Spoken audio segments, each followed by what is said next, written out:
Joining me now is News Corp columnist Angela Mollard. Angela, good to see you as always. Thanks for your time. Let's start with this song released by One Nation leader Pauline Hanson and performed by Aussie singer and actress Holly Valance. It's hit #1 spot on the Apple Music iTunes best-selling song charts. The satirical song is called Kiss Kiss My Ass. Let's have a listen. You will respect my pronouns.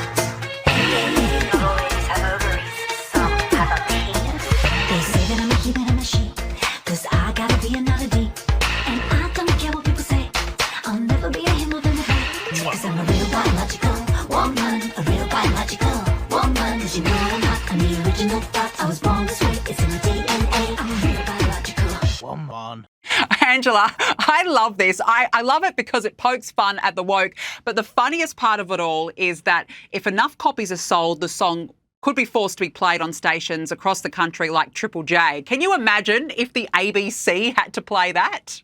Oh, the ABC will have an absolute conniption if they have to play this on Triple J. But isn't she clever? They say that baby boomers cannot use social media. And here is 71-year-old Pauline Hanson absolutely harnessing the power of YouTube, the power of satire, this kind of South Park style of animation. And this is not the first one she's done. She's just driving these messages home on woke issues. And whether you agree with them or not, whether you find them offensive or not, she is delivering a message at a time when the coalition has absolutely no cohesive policy or messaging themselves. And the key thing about this, of course, is that it's shareable content. People are actually seeing these messages, clipping them up and sharing them. So she's getting that cut through that you wouldn't imagine.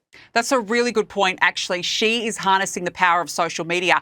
And by doing that, she's actually getting young people on board. And that is something that the coalition are missing right now. I think that's a really good point. But anyway, I love that song. I think it's hilarious. Now, we've got to talk about the Beckhams. The family have made their first joint public appearance since eldest child Brooklyn went nuclear on his parents last week. David and Victoria were joined by their three younger children, Romeo, Cruz and Harper, as Victoria received a new accolade by becoming a Knight of the Order of Arts and Letters. We know that Brooklyn has said he doesn't want to reconcile with his family. He's accused his parents of attacking him and his wife, Nicola Peltz. Angela, look, when you see those photos, they certainly put on a brave and united face today, but it can't be easy behind the scenes. Look, to be honest, Victoria looked very fragile and very terrified when she came out. Of course, this was applauded for her. She was totally within her wheelhouse, fashion in France.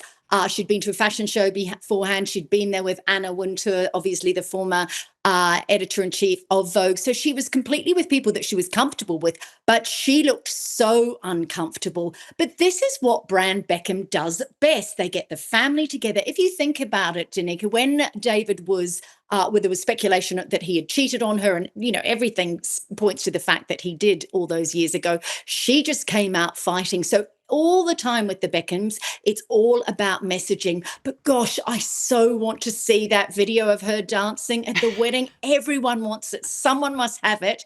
Can we please just see it? I want to see if she really did hijack that dance, as Beckham claimed. Yeah, release the tapes, I say. Release the tapes. We want to see what this, quote, inappropriate dance was so we can put all these speculation rumours to bed because the memes have been absolutely hilarious. Let's talk about Kanye West. He's published a whole-page advertisement in the Wall Street Journal apologising for his anti-Semitic rants. West alleged he sustained a brain injury after a car incident in 2002, which went unnoticed at the time, and he said his bipolar disorder caused him to be drawn toward the most destructive symbol he could find, the swastika. I don't know if I believe that, Angela. It's the old mental health excuse.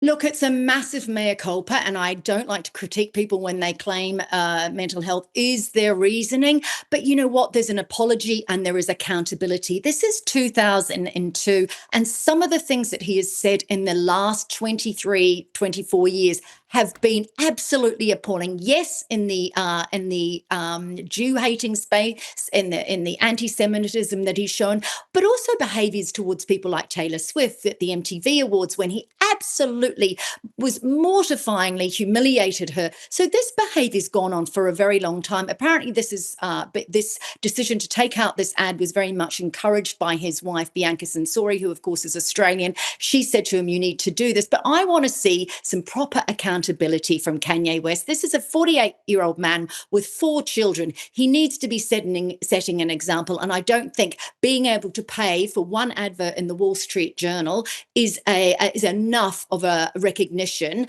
of his wrongdoing. Yeah, it certainly doesn't atone him for all the cruel and hateful comments that he's been making over the last few years. Exactly.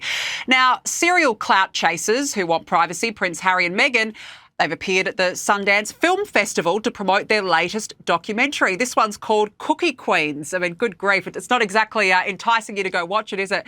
The film follows the story of 4 determined Girl Scouts as they navigate the multi-million-dollar business of cookie sales. But the doco is already turning out to be yet another flop for the couple. It failed to sell out and fill the theatre at the festival. Who would have thought, Angela? I mean, why don't they just bugger off to Montecito and stop with these business ventures that fail every time?